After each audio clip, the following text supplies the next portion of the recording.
Astăzi vom pătrunde în cele mai adânci secrete ale lui Luca, doctorul evanghelist. Ceea ce a văzut, a auzit și experimentat i-a schimbat pentru totdeauna nu numai viziunea asupra medicinii, ci și asupra vieții însăși. Care este misterul din spatele acestor miracole? Și cum îți pot transforma aceste povești viața astăzi? Rămâi cu mine până la sfârșit pentru a descoperi adevărul pe care l-a găsit Lucas și care ar putea schimba felul în care vezi lumea. Lucas a fost întotdeauna un om de știință. Ca medic, își petrecea zilele cufundat în diagnostice și tratamente, încercând să înțeleagă fiecare detaliu al corpului uman. De fiecare dată când cineva intra în biroul lui, el îi observa cu atenție. Se simțea capabil să vindece rănile, să amelioreze durerea, să ofere medicamente care promiteau viață. Dar în adâncul sufletului, Lucas știa că era ceva ce nu putea realiza. Cicatricile pe care le vedea adesea nu erau singurele. Erau răni invizibile pe care mâinile lui antrenate nu le puteau atinge.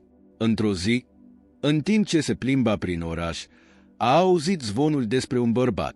Ei au spus că el a vindecat, dar într-un mod diferit. Nu a folosit medicamente sau unguente. Cu cuvinte simple, atingeri bâlăânde sau chiar doar prezența lui, acest om a restabilit viața oamenilor. Cum a fi posibil? Se întrebă Lucas. A fost intrigant. Poveștile spuse despre ori în care au văzut din nou, despre oameni paralizați care au umblat și chiar despre morți care au înviat. Lucas, cu toate cunoștințele medicale pe care le avea, nu și-a putut explica. Dar ceva în interiorul lui a început să clocotească. Lucas era sceptic, dar curiozitatea lui era și mai mare. Era ca și cum fiecare vindecare pe care o auzea ar fi fost o chemare, o voce tăcută care îl invita să descopere ce se afla dincolo de limitele medicinei. Poate, se gândi el, era ceva pe care nici pregătirea lui, nici cărțile lui nu l-au putut explica. Și această neliniște l-a determinat să caute mai mult. Încă nu știa asta, dar această cale l-ar aduce față în față cu apostolii și cu omul însui care a transformat vieți în moduri pe care niciun doctor nu le-ar fi putut face vreodată. Curiozitatea lui Lucas creștea cu fiecare nou zvon care îi ajungea la uren. Nu a fost doar numărul de povești, ci intensitatea cu care oamenii vorbeau despre acest bărbat numit Isus. Pacienții lui veneau la el, nu doar pentru a raporta durerea și rănile, ci și pentru a povesti despre miracolele la care asistaseră cu ochii lor. Era ca și cum lumea s-ar fi schimbat, iar Lucas nu mai putea ignora asta. Într-o după-amiază, în timp ce se pregătea pentru o altă zi de întâlniri, Lucas a auzit ceva diferit. Un negustor, care a călătorit prin mai multe orașe, a vorbit despre un orb care, la simpla atingere a lui Isus, a devenit capabil să vadă din nou. Acest lucru l-a zguduit pe doctor într-un mod la care nu se așteptase. Medicina a explicat multe lucruri, dar restabilirea vederii cuiva printr-o atingere. Acest lucru era dincolo de orice înțelegere. Acea poveste a aprins un foc în Lucas, o nevoie de a ști dacă totul a fost real. Deci, a decis că va trebui să investigheze singur. Și a luat lucrurile și a plecat în căutarea adepților acestui om. Drumul l-a purtat spre sate mici, alei ascunse și piețe mari unde mulțimile se adunau pentru a auzi despre vindecări și învățături. De fiecare dată când se apropia de aceste povești, mintea lui devenea mai agitată, încercând să înțeleagă logica din spatele tuturor. Dar era ceva mai profund, un adevăr care părea să scape printre rânduri. Luca știa că trebuie să ajungă la cei mai apropiați de Isus și așa a început căutarea apostolilor. La urma urmei, cine mai bine să-ți spună despre acest om misterios decât cei care au mers lângă el? Luca s-a ajuns într-un sat mic și tăcut, unde vântul șopti printre copaci și soarele atinse încet pământul. Acolo a aflat că unii dintre apostolii lui Isus erau adunați. Nu erau oameni de seamă în ochii lumii, pescari, vameci, oameni simpli, ca mulți alții pe care Luca îi cunoscuse de-a lungul vieții. Dar era ceva diferit la ei, ceva care strălucea în ochii lor, o convingere de nezdruncinat, de parcă ar fi asistat la lucruri pe care cuvintele nu le-ar putea descrie niciodată pe deplin. Primul pe care l-a întâlnit Lucas a fost Pedro, un om cu vorbire directă, cu o forță brută în voce. Petru a povestit despre ziua în care a mers pe apă lângă Iisus, iar Luca, deși era sceptic, a simțit un fior. Ca medic, știa că apa nu poate suporta greutatea unui bărbat. Era imposibil, dar ochii lui Pedro, fermi și plini de adevăr, nu lăsau nicio îndoială. Credea fiecare cuvânt pe care îl spunea. Lucas început să se întrebe dacă logica era suficientă pentru a înțelege ce se întâmpla în fața lui. Apoi l-a întâlnit pe Ioan, care a vorbit despre Iisus cu o dulceață care contrasta cu intensitatea lui Petru. Ioan cel descrise nu doar ca profesor, ci ca cineva care a adus liniște sufletelor neliniștite, ca valurile mării care, sub glasul lui, s-au liniștit. Fiecare întâlnire l-a lăsat pe Lucas mai intrigat. Cum a putut un grup atât de simplu de bărbați să fie transformat într-un mod atât de profund? Ce forță a fost aceasta care a schimbat nu numai trupurile, ci și inimile? Fără să înțeleagă încă ce va urma, Luca știa că trebuie să descopere mai multe despre acest Iisus care, fără măcar să fie prezent, a schimbat totul în jurul său. Pe măsură ce Luca a petrecut mai mult timp cu apostolii, ceva în interiorul lui a început să se schimbe. A auzit povești care i-au sfidat toată înțelegerea ca medic, dar ceea ce l-a impresionat nu au fost miracolele în sine, ci felul în care au transformat oamenii.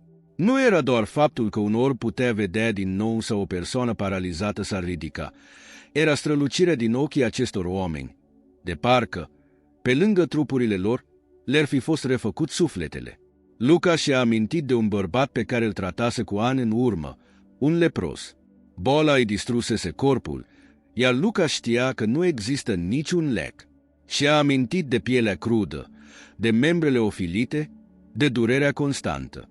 Omul ăsta își pierduse deja speranța și tot ce putea face Lucas era să ofere o ușurare temporară. Cu toate acestea, când l-a găsit din nou, acum vindecat și plin de viață, lui Lucas cu greu i-a venit să creadă. Același bărbat mergea acum pe străzi, nu numai vindecat fizic, dar cu o bucurie pe care Lucas nu o mai văzuse până atunci. Era ca și cum vindecarea lui Iisus era mai profundă, ca și cum ar fi ajuns la părți ale ființei umane pe care medicina nu le-ar putea atinge niciodată. Cum face asta? Se întrebă Lucas. Fiecare poveste pe care a auzit-o, fiecare persoană pe care a întâlnit-o, l-au lăsat mai intrigat. Nu a existat o explicație medicală pentru ceea ce a văzut și l-a deranjat. A început să audă mai multe povești. O femeie care tocmai a atins mantia lui Iisus și s-a vindecat de o goală pe care a purtat-o ani de zile. Un om care a fost eliberat de spiritele care îl chinuiau. Știința lui Luche nu avea niciun răspuns la misterul a crescut, iar Luca s-a simțit că se apropie din ce în ce mai mult de ceva mult mai mare decât și-a imaginat. Lucas, mereu atât de rațional, s-a trezit într-o dilemă profundă. Mintea lui, antrenată de știință, țipa după explicații logice pentru tot ce se întâmplă. Cu toate acestea, inima lui, din ce în ce mai atinsă de povești și mărturii, a început să se întrebe dacă poate exista lucruri dincolo de ceea ce rațiunea putea înțelege. Parcă ar fi o luptă interioară în pieptul lui, o confruntare între ceea ce știa și ceea ce începea să simtă. Ca medic, Lucas avea încredere în ceea ce putea vedea, atinge și măsura. Bolile au avut cauze și efecte clare. Dar, confruntat cu minunile lui Iisus, el s-a confruntat cu ceva care nu se potrivea cu legile naturale. Un om orb de la naștere vede brusc febra care părăsește corpul unui copil la simpla atingere. Cum se explică asta? Lucas își petrecea nopțile gândindu-se, revizuind mental tot ce știa despre medicină, dar nu găsea niciun răspuns. Ceea ce l-a intrigat cel mai mult a fost faptul că aceste miracole nu erau doar despre remedii fizice. Fiecare persoană care l-a întâlnit pe Iisus a fost transformată într-un mod pe care el, Luca, nu-l mai văzuse niciodată. Era ca și cum ceva invizibil în ei ar fi fost restaurat.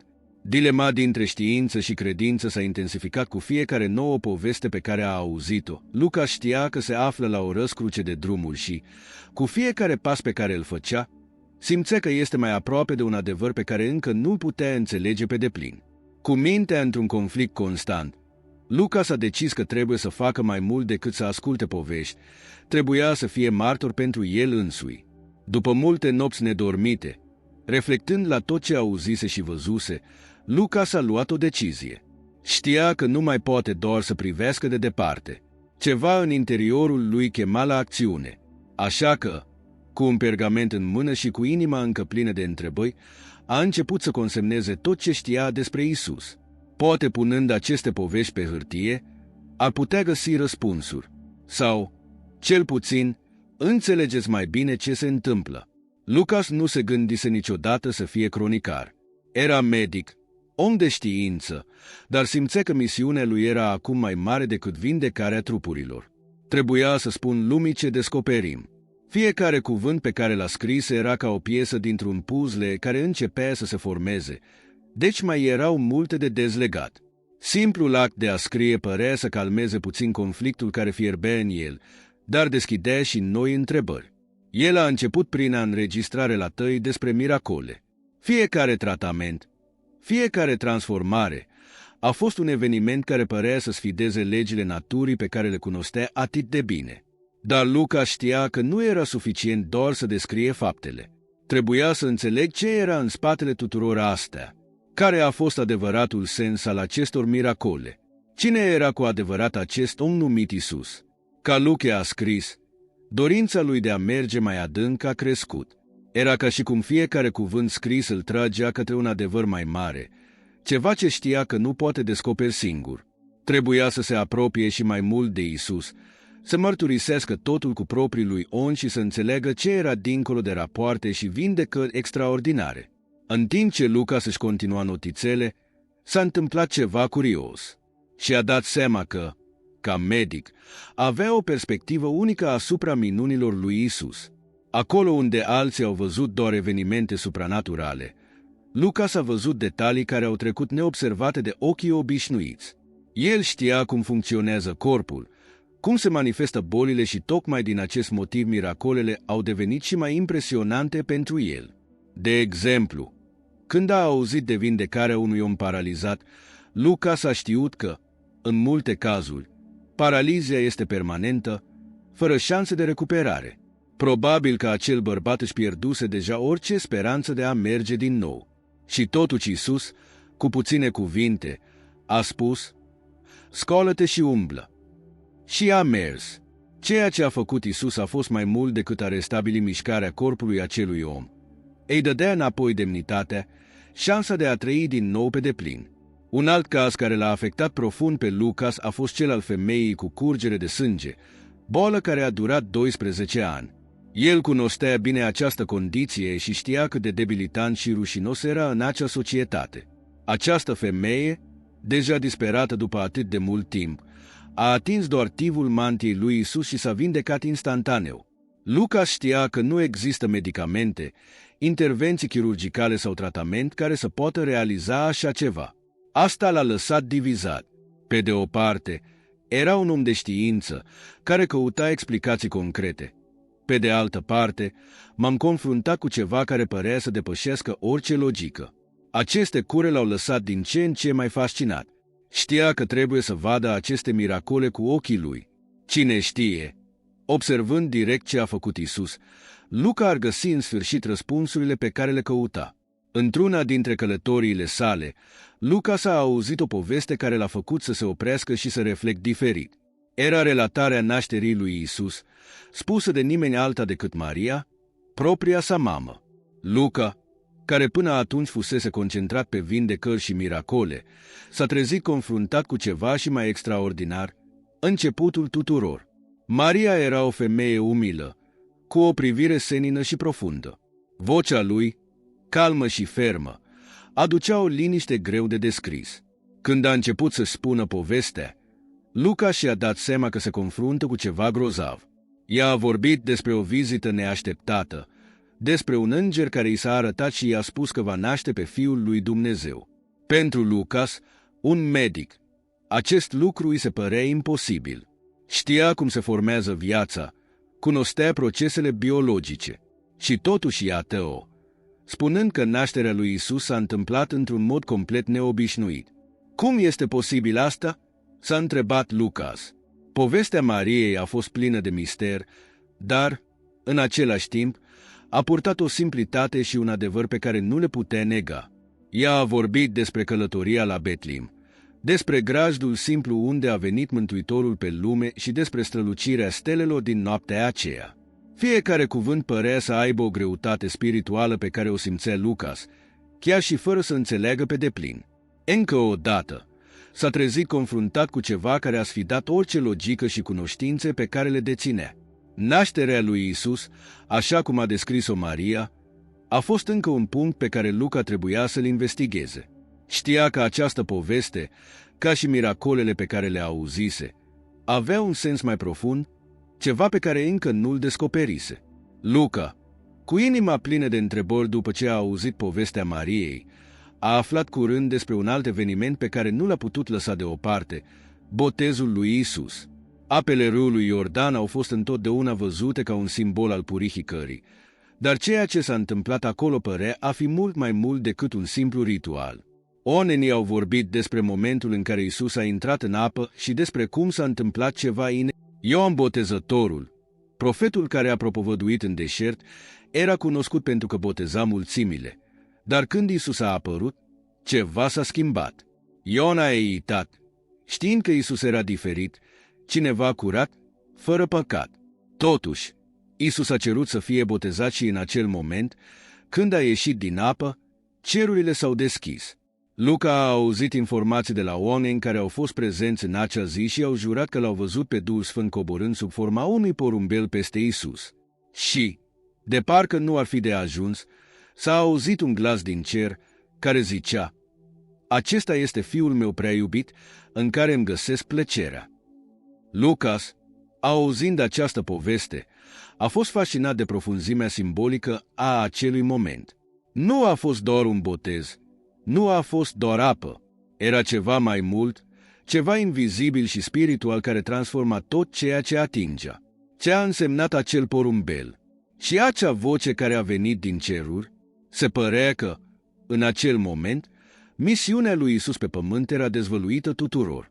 Apele, pe care Luca le-a văzut ca un simbol al curățării corpului, acum au un nou sens. De asemenea, ei purificat sufletul, dezvăluind un adevăr pe care până atunci nu l-a putut înțelege.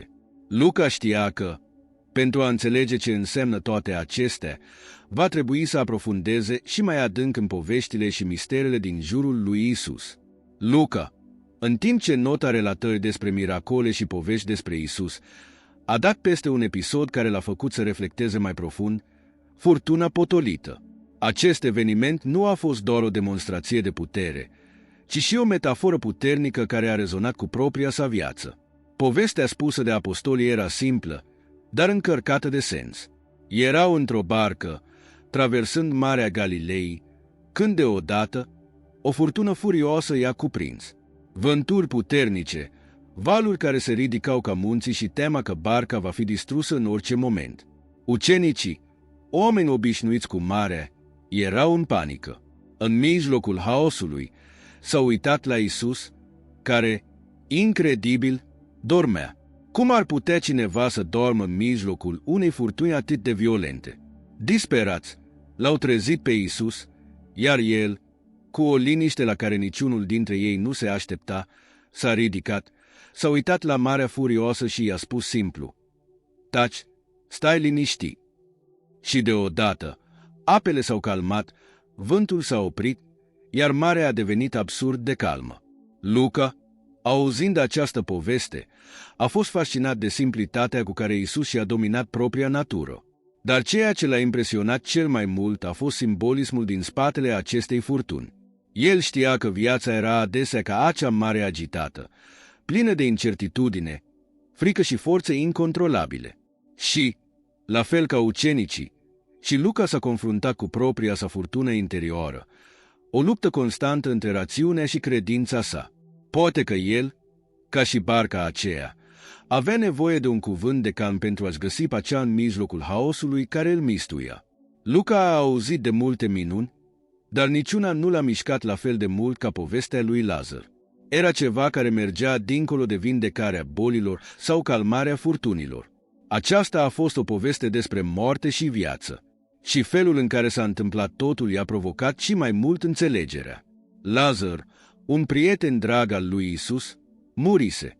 Când Isus a ajuns în sat, deja trecuseră 4 zile de la moartea sa. 4 zile! Pentru Lucas, ca medic, asta însemna că nu mai era nimic de făcut. Corpul ar fi deja în proces de descompunere, iar ideea ca cineva să revină la viață după atât de mult timp era de neconceput. Când Iisus a cerut ca piatra să fie scoasă din mormânt, Luca și-a imaginat șocul și neîncrederea celor din jur. Marta, sora lui Lazaro, a încercat chiar să-l avertizeze. Doamne, deja miroase rău.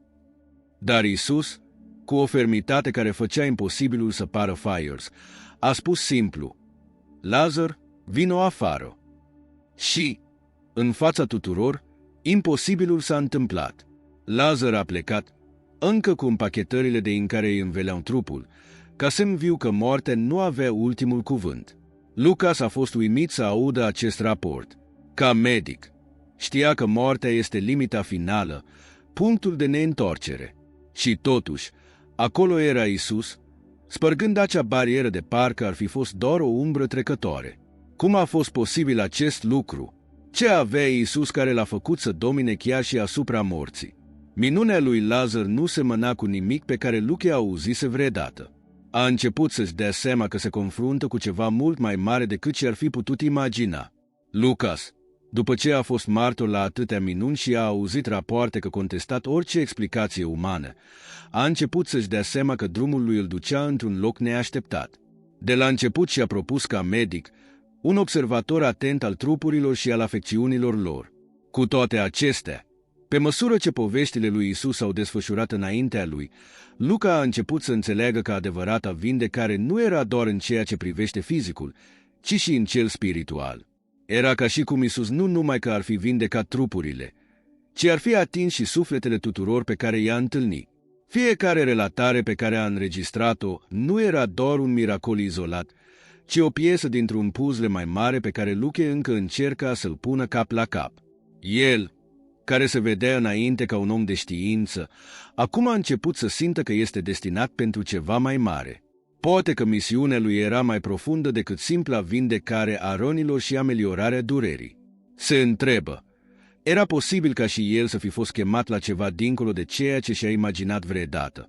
Minunile pe care le-a săvârșit Isus au arătat o putere care a depășit capacitățile umane. Luca și-a amintit de toate privirile pe care le văzuse cei care, după ce l-au întâlnit pe Isus, au plecat nu numai că s-au vindecat, ci s-au transformat. Era o lumină diferită în fiecare dintre ele, ceva ce Lucas nu putea descrie cu precizie, dar știa că era real. Fiecare poveste pe care a scris-o l-a adus mai aproape de acest adevăr.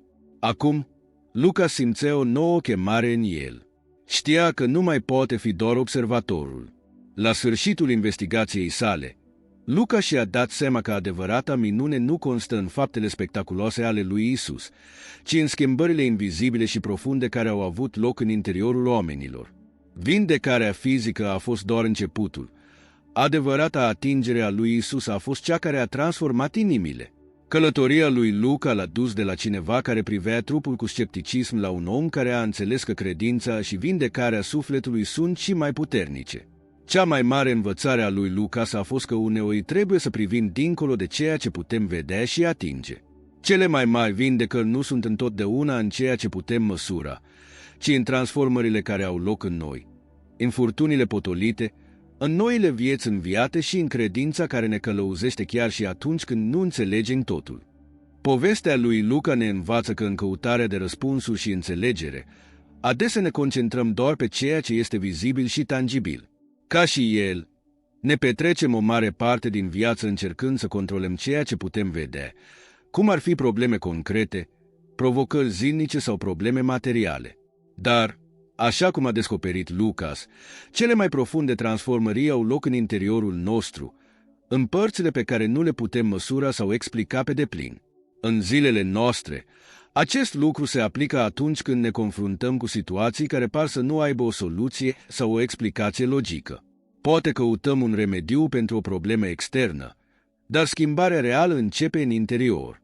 Când ne confruntăm cu furtunile interne, cu fricile, anxietățile și incertitudinile noastre, atunci găsim puterea de a depăși provocările. Lecția pe care o putem aplica este că credința, fie în Dumnezeu, în ceva mai mare sau chiar în capacitatea noastră de a ne transforma, ne conduce să vedem dincolo de ceea ce ochii pot vedea. Pacea pe care o căutăm atât de mult vine nu doar din rezolvarea problemelor externe, ci din calmul intern pe care îl găsim atunci când ne confruntăm cu cele mai mari provocări cu încredere și seninătate. Așa cum a învățat Lucas, uneori ceea ce avem nevoie cel mai mult este să credem că, chiar și fără să înțelegem totul, suntem transformați din interior spre exterior. Dacă ți-a plăcut povestea lui Luca și vrei să urmărești în continuare alte povești de credință și depășire, asigură-te că dai like acestui videoclip și împărtășește-le celor pe care îi iubești. Și, bineînțeles, abonați-vă la canal pentru a nu pierde niciun conținut nou. Împreună, să explorăm lecții mai puternice din Biblie.